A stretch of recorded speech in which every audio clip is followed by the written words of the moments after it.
Welcome back to Manifest She. I'm Shannon, and this is where we talk about all things manifestation, and we really dive deep into my favorite tool, the vision board, but in a different way, because I do vision boards in a different way where you can really maximize a lot of the mindset tools within one tool. It's like a combination, an explosion. But I do that because you deserve to live your dream life without exhausting yourself to get there.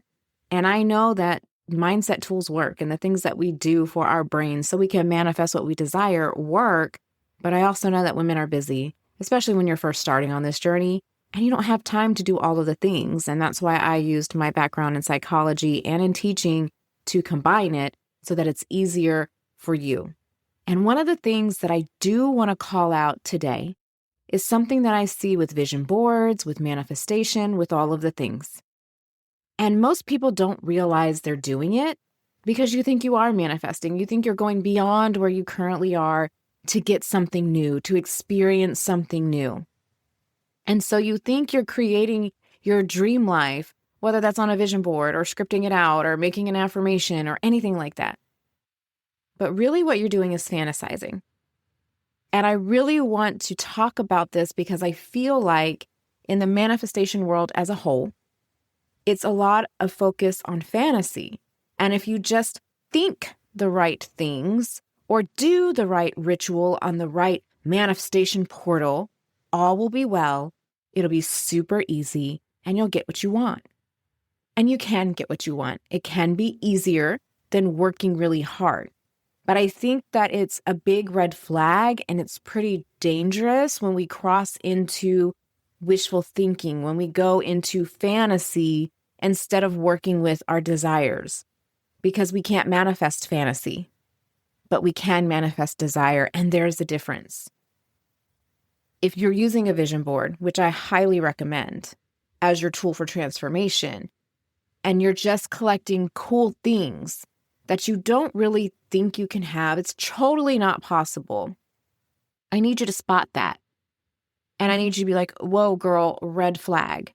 Because there's different zones that we manifest in. I talk about this in the 5-Minute Fix because once again, I feel like, especially with vision boards, they're really stuck with goals or fantasy. And nobody wants to talk about the truth because selling you the fantasy gets clicks and likes and makes you feel all good for a second. And then it makes you feel really shitty when it doesn't happen for you. And you see stories of like, oh yeah, it's happening for people, these things that I want. You know, maybe it's some beachfront house or a private jet or a luxury lifestyle. Or maybe it just looks like, you know, going on vacation for more than a few days or a long weekend. And you think, oh, that's so cool. And I can do this because everywhere is telling me I can. I just have to think about it. I just have to stay positive and it's going to happen for me. And so you save it and you put it on your vision board or you write about it or you think about it in an affirmation every day. And if you're being really honest with yourself, do you believe that's going to be your life? When you look at it or think about it, is it more like, yes, it would be so cool if that happened? Like imagine if I actually had a beachfront house like Emily Thorne in Revenge. That would be insane. But like, that's probably not actually going to happen for me, but it's fun to dream about. And that's the energy you need to cue in on when you're doing this. Unfortunately, that's a lot of the energy that is sold to you, is that if you do something once or you think about it, it should be inevitably yours. And if for some reason you don't get on the right frequency or jump to that timeline, it's a you problem and you're doing something wrong. But I don't believe that. I believe you haven't been taught how manifestation works. Truly, I believe that you've been sold a fantasy. People who get those things, that's not fantasy for them. That's desire-based energy. But they're telling you that that's yours. And you just really need to know where you land, where that is for you. And it doesn't mean you're a small thinker, right? Because people will say, well, you're thinking small and you're limiting yourself. It's not about limiting yourself. There is nothing wrong with the fantasy. The wrong part comes in when we don't work with desire and we can never get there. Like these people who are selling that online about all of the things that they get by just thinking the right thoughts for like 30 days, they're already in a space to get that. Like, it's no longer in wishful thinking. It probably was a wishful thinking for them at one point, and they bridged themselves there. And I teach the bridge on how to get there, but how to get there is not just daydreaming about the fantasy, if you will. There's a specific process. So it's not forgetting that having Emily Thorne's beach house would be really cool, or guys, all her outfits. I love her dresses. Like, that would be great. It's getting yourself there step by step. Unfortunately, we want lots of quick fixes. And so we jump straight into fantasy. But fantasy is detached.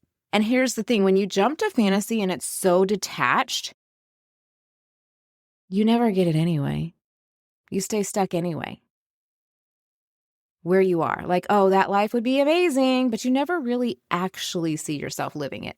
And that's where desire is different, because your desire has a belief you can build behind it. It feels like this is mine. It is mine. Maybe I don't see it in this 3D world externally from me yet, but it's mine. Because desire starts inside. You know how they say, oh, your subconscious doesn't know the difference between reality and like being fake. Like, it doesn't know the difference between true or false. I always like to push back on that, because the world that we experience, if you understand the brain, I talk all about this in the Vision Lab, is that what you're experiencing on the outside is what you believe on the inside. So the reality actually does come internally first, and then it's experienced externally. So desire it is mine. Without a doubt, it is mine. It's not something that's fun to imagine on a Saturday while I'm washing dishes. I know it's mine. So we don't need to treat our vision boards and our manifestation like fantasies to be going all out, to be going all in. Because then it just becomes a collection of pretty pictures. It would be nice to have, but it's never going to happen. But hey, I'm going to dream about it, because if I just dream about it for a few minutes a day, at least it takes me out of, and I can escape what I'm experiencing right now. But you're truly not changing the inner world so that you can experience something different. And so desire says it is mine. You don't have it in the external world, but you can build it in the internal world. Fantasy is so detached, and I know a lot of people in manifestation say you have to detach from the outcome. No. To manifest, you have to build a belief. Whatever you believe is what you experience. And that doesn't mean goal setting. Like, there's a difference between all of this. 5-minute fix is always in the description. So you can get really into that, and you know exactly where to put stuff, and it guides you to understand and bring that awareness to, is it a goal? Am I manifesting? Or is this wishful thinking? Because wishful thinking is that it's really not for us, but it's a nice fantasy. It's not my life, but it would be nice. Desire is something you can actually work with. Desire and building new internal beliefs allows you to close the gap from what you're experiencing right now to what you will experience. Wishful thinking just reinforces the gap of what you don't have. But when you learn to work with and embody what you're believing with a desire, a true desire, that isn't where you are right now. See, a goal is where you are right now. You can just do it. You can just go and do it. There's strategy and steps, and there's a time and place for that. It is available to you. And if it's something that is available to you, you want, and you need to take the steps to go get it, go get it. Goal setting is not bad. It's not a zero-sum game of I have to manifest everything or set goals for everything. And also, I'm not getting stuck in wishful thinking land, because the fantasies are going to keep you stuck, because you're detaching from any kind of internal true belief building because you're so far away from it. And we have to bring it closer. And because we have to think about our nervous system, and we have to think about our subconscious, and we have to think about how the mechanisms inside of us, how we were created to make our realities. We have to acknowledge those things. And so that's why I don't just coach how to manifest and how to use vision boards, but I actually teach you, once again, using my teaching experience, to break it down. Because once you understand how you work, and I know we want it to be mystical and all woo and spiritual, and it is, if that's what you want it to be. Or it could just not be that. Because the cool thing is, it's how we're built. It's how we're created. And so however you connect to your creation, that's for you, but it doesn't change for anybody. You can just not believe in any of that and still create the reality you want, because biologically, that's how you are.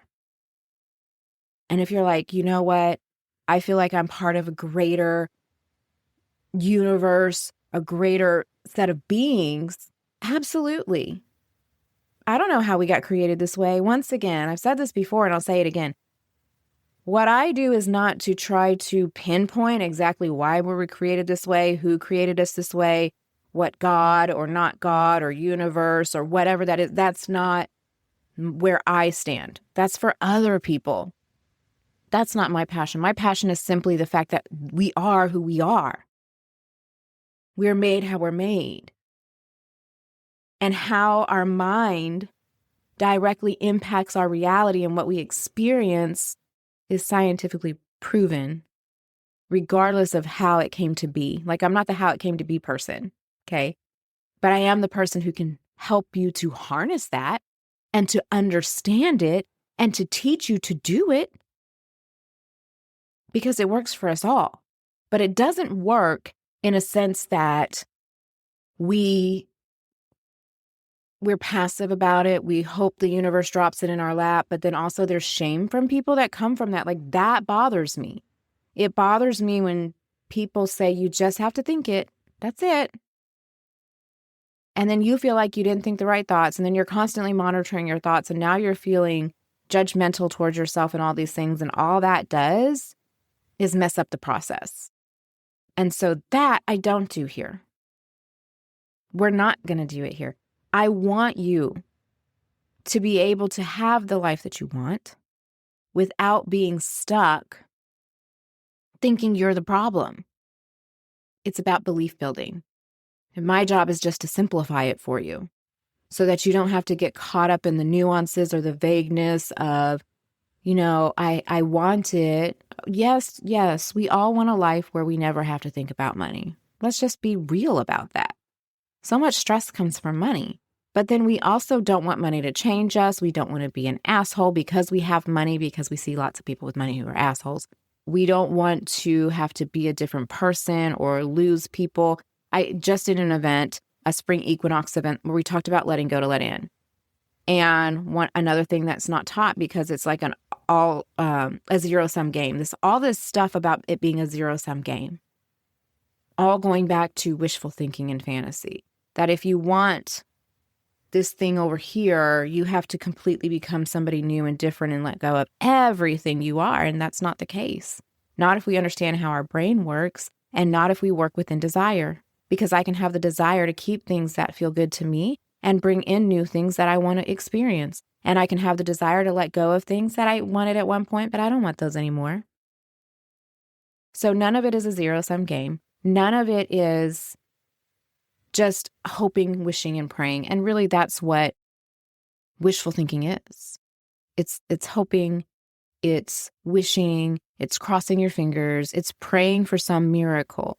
And around here, I always say we don't manifest miracles, we manifest our lives. Because if you manifest a miracle, you get it for a short period of time, and then it's gone, and you have to continue to try to manifest another one. And that just puts you in this like stress loop, right? When we're waiting on a miracle, usually we're stressed out because we need something to happen. We need something to break right now.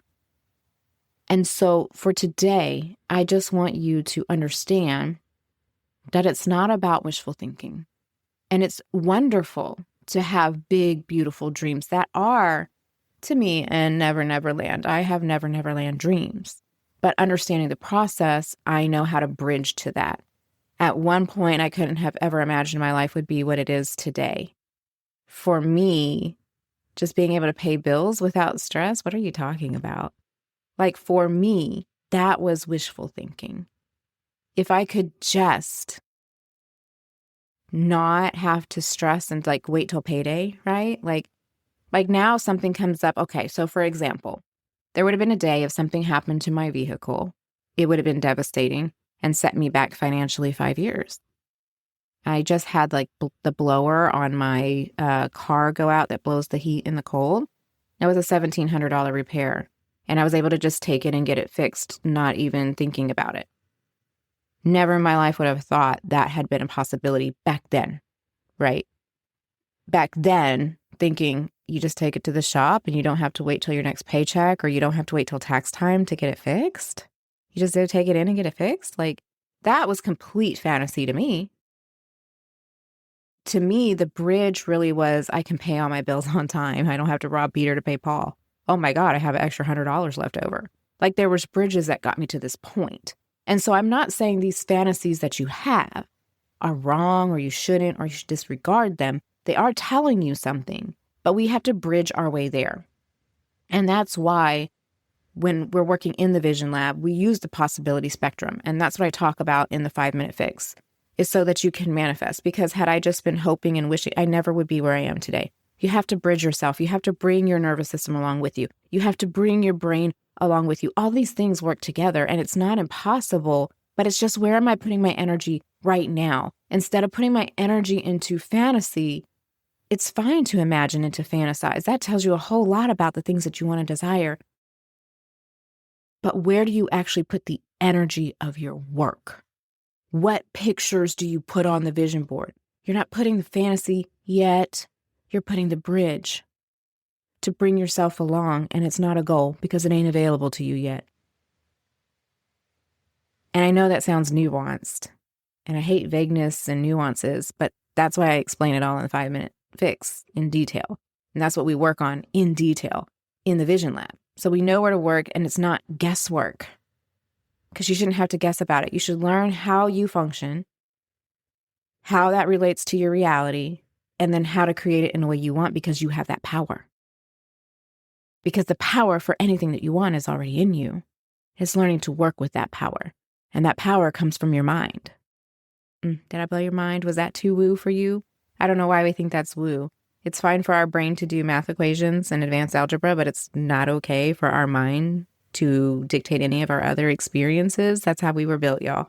That's how we were made.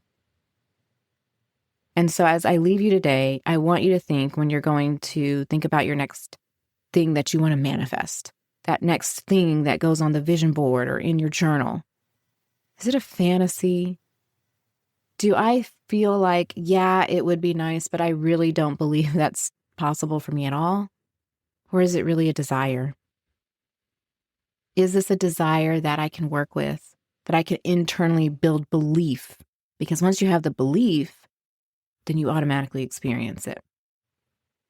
And if you want help with that, if you want a guide to take you through that so you know exactly where to work, so you can get the results the fastest without having to force it or make 5-step plans, then get the 5-minute vision board fix. It's always in the link of the podcast. I want you to grab it, and it's going to help you so that you can focus your energy and move. And eventually those things that are in wishful thinking won't be so far off. I love you, and I'll chat with you next week.